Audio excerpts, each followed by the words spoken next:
Eric Thope covering. I'm Stephen Ben-Nun. You're watching Israeli News Live. Very in-depth broadcast this evening, and of course trouble plaguing the entire planet once again, especially in light of North Korea's threat that they are saying to take literally. North Korea is planning a nuclear test over the Pacific Ocean. Let's get right into the broadcast here. We're going to be talking about that. We're going to be talking about Germany's new elected Chancellor of Germany, who has met with Russia, and the prospects for peace between Russia and Europe could grow. But is North Korea actually a diversion? Is it going to be something that they intentionally launch in order to keep peace from ever coming towards Russia in the first place? Also looking at possibly yet another biblical prophecy being on the verge of being fulfilled with China's trade route going towards the west. The eastern trade routes once again being set up. Of course, they did it to London. Now talks between Syria. So we're going to be looking at Revelation chapter 16, the prophecy there, the way made ready for the kings of the east to come on forward there. Let's get right into the news, though, starting here with Sputnik. North Korea diplomat says to take nuclear bomb test threat literally. That is, as Kim Jong-un prepares for that nuclear bomb test. And of course, they're showing this launch pad there inside of the country being prepared on Sputnik News' website. But I have wondered if Pyongyang isn't planning on doing that nuclear test from a submarine itself. And it's not just that concerns me, but it's the target itself. RT News reported today U.S. sends 2 more aircraft carriers to the Pacific ahead of Trump's East Asia trip there. 2 more aircraft carriers in the sea there. Well, what does that do? That gives Kim Jong-un a target, especially if he's going to detonate a nuke over the Pacific Ocean. And there are some who are saying that President Trump will no doubt call for an immediate strike on North Korea before Kim Jong-un can actually launch this next strike, especially along the lines that Kim Jong-un's own members of his government are saying to take the test seriously, or literally in this case here. Business Insider reporting here, a senior North Korean official reportedly repeated the country's threat to conduct the strongest hydrogen bomb test over the Pacific Ocean.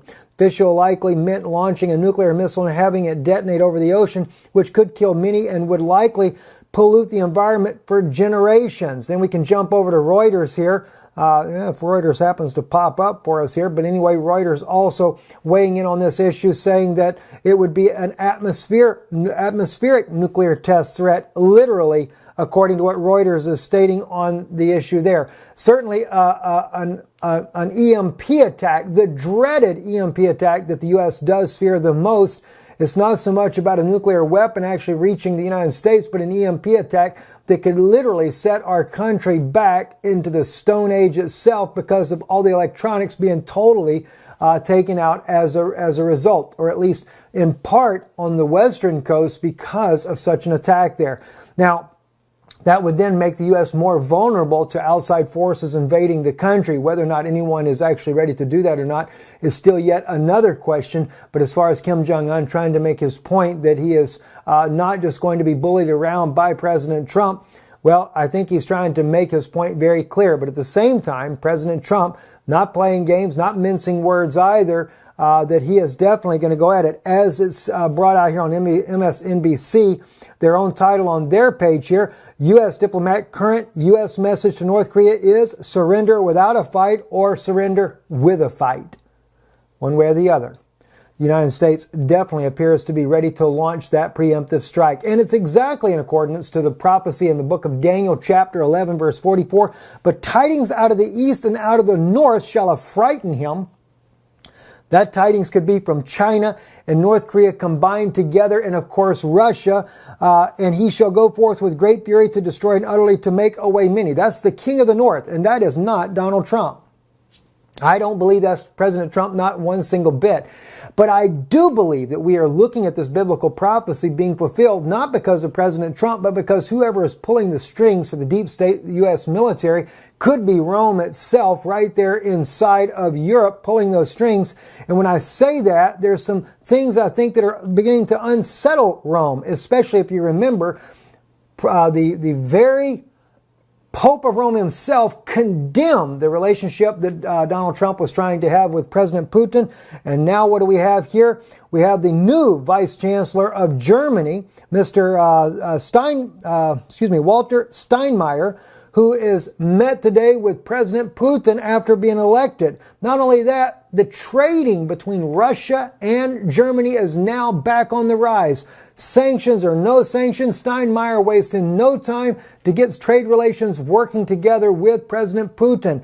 Now, I say that there's something going on even with that issue there. Rome is not going to sit back and allow that to happen. And maybe this is why we're beginning to see sudden surges with migrant issues all over again. When I say migrant issues, what I'm talking about is like in the article here on express.co.uk. This is where the migrants in Spain, let me just look real quick because I have two different ones that I was looking at here. I'm sorry, this is a different one here. French police incapable of stopping the Calais migrants making bid for Britain.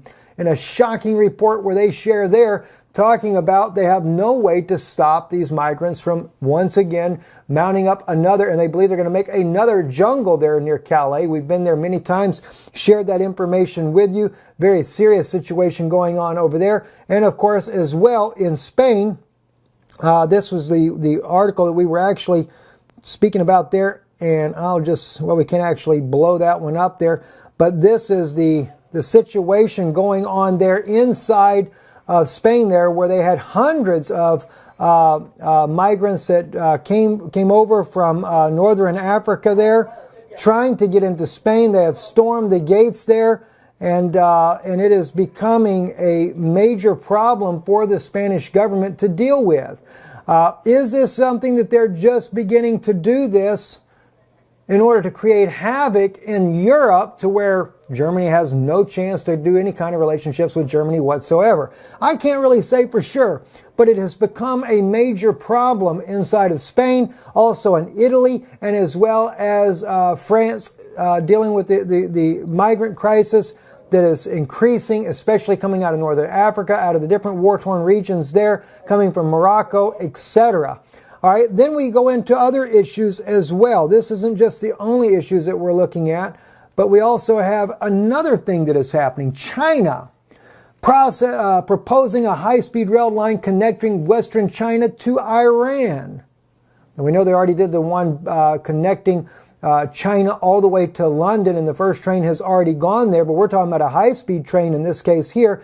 And then here was the kicker for me. This one here is an article here on the China's Ministry of Foreign Affairs of the People's Republic of China. Wang Yi meets with Deputy Prime Minister, Foreign Minister Walid Mualim of Syria. And they also, believe it or not, are talking about making a railway system from China to Syria. Now, if that doesn't make you begin to wonder, what about the scripture here in the book of Revelation, chapter 16? The sixth angel poured out his vial upon the great river Euphrates, and the water thereof was dried up, that the way of the kings of the east might be prepared. Friends, what in the world are we looking at?